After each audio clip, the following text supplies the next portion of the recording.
Hey y'all. Yep, still raining in sunny California.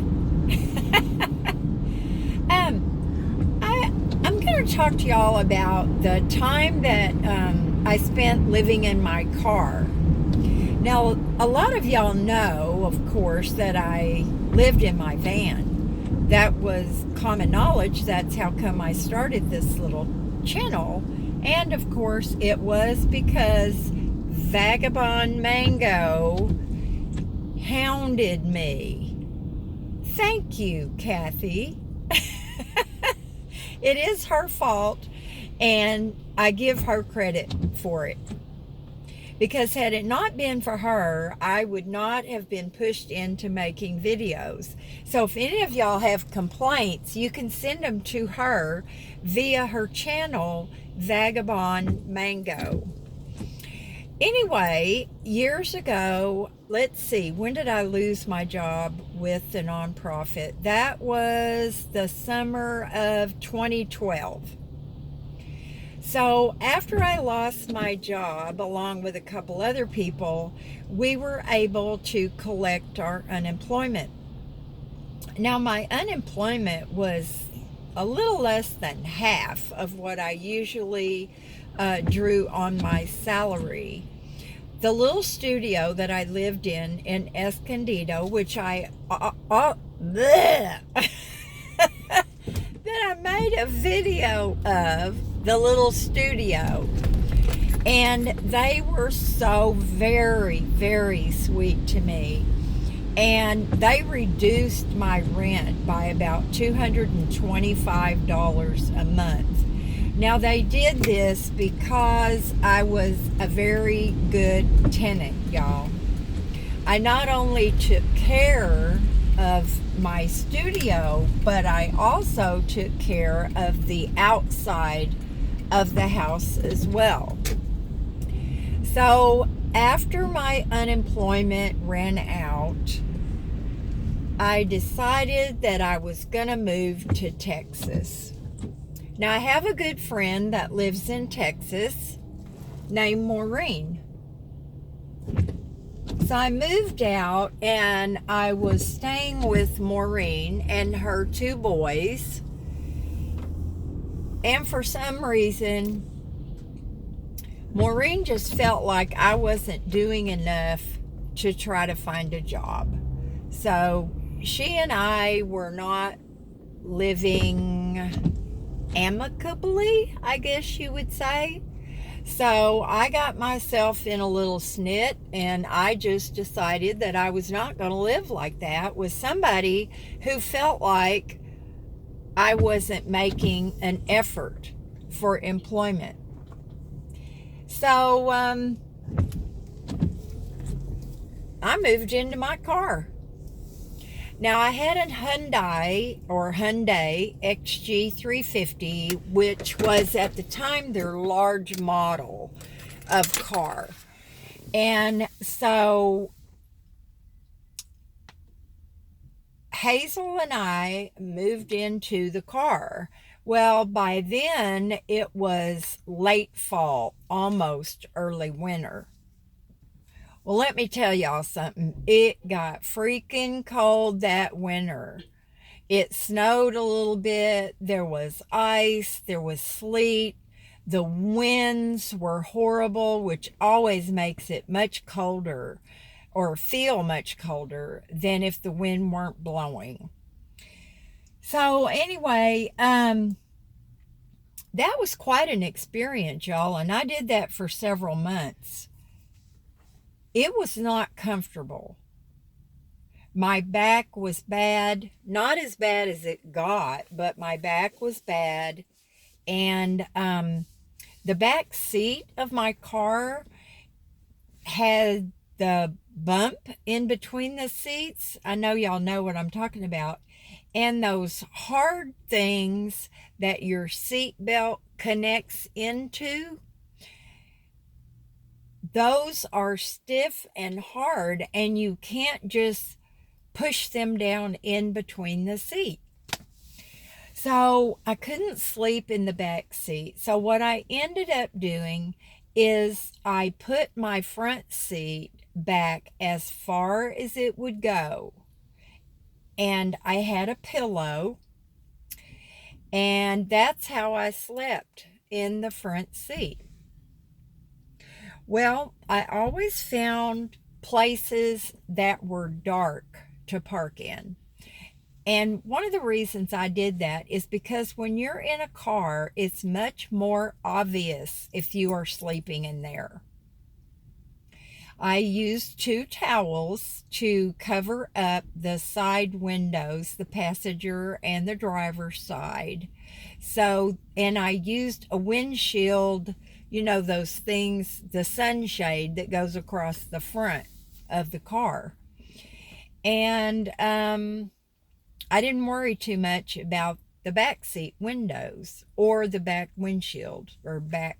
It's not a windshield, y'all, but you know what I mean.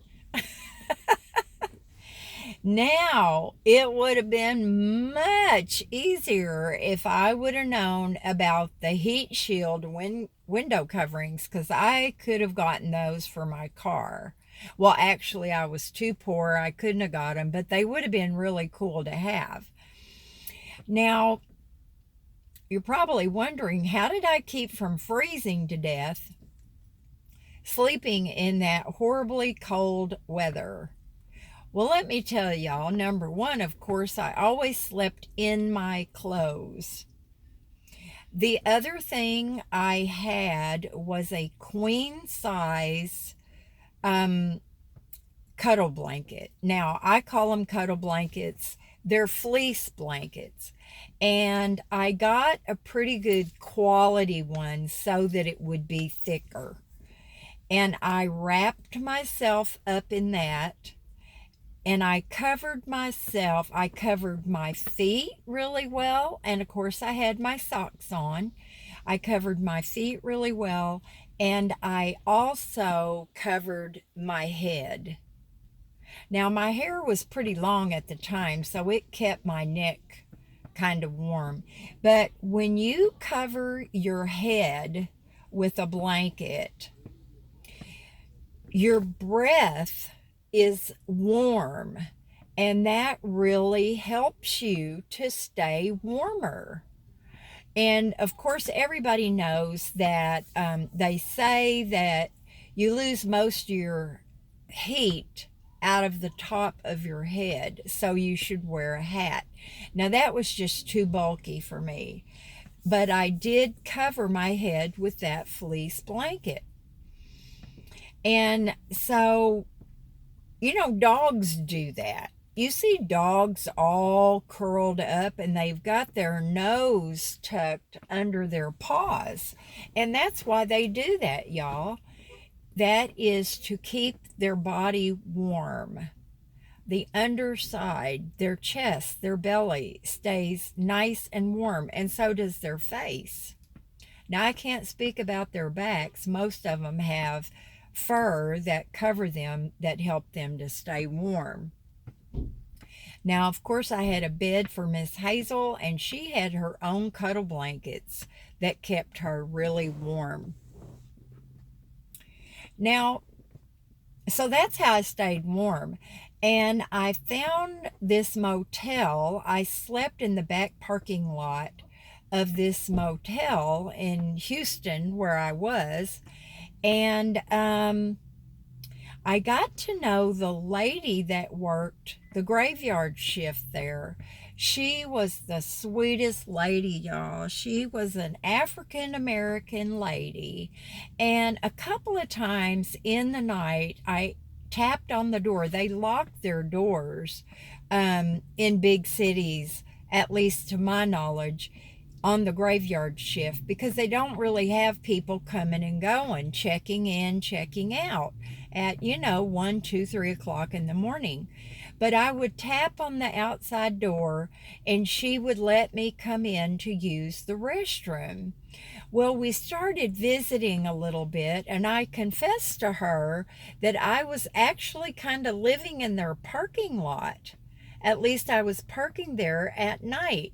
And when it's really dark and you're in the back of the parking lot of a motel, people don't pay any attention to you because the parking lots got cars everywhere. So she was the sweetest lady. She was like a little angel. She started telling me, come in if you're too cold. You can sleep in here on the benches in the lobby. And they had, cushioned benches and tables and chairs because they served a continental breakfast every morning. I never did do that, y'all. I just wasn't comfortable doing that. But she started giving me food from the breakfast bar. And she wanted me to come in and have breakfast in the mornings. And I did do that sometimes, y'all. And I was very thankful for that. I was down to just about no money. I had enough to buy some top ramen noodles, which I found a little store, kind of like a 7-Eleven, but it was a little privately owned store around in the area. And I finally got up the nerve to ask this young man one day if I could microwave a cup of water. And he said yes. And so I would go in there in the mid morning to heat up the water for my cup of noodles and top ramen. And so we started chatting, and I told him, I said, well, I'm in between jobs right now, which kind of was a lie, I guess you could say. And he tried to give me food. And I never accepted any from him, but he was so sweet to offer. And he always let me use the microwave. And they had little tables and chairs in there and a television. And so sometimes I would sit in there with my top ramen and I would watch a little TV.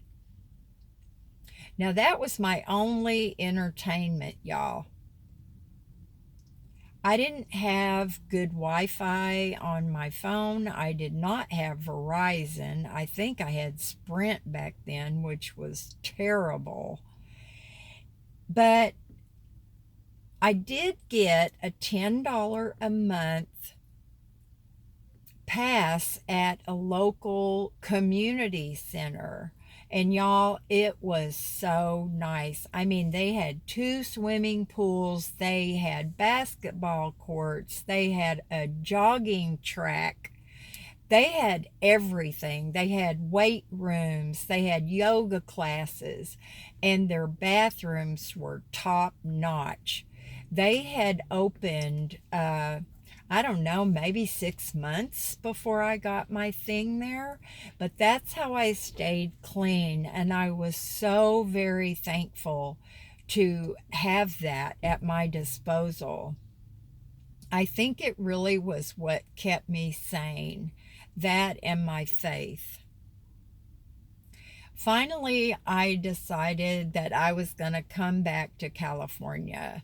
The weather in Texas is pretty harsh if you have to live in a vehicle. Now, I did go to the library a lot and spend time in there, but I wouldn't do it when it was hot because of Hazel. I always had to make sure that she was comfortable. So, what did I learn from that experience, y'all?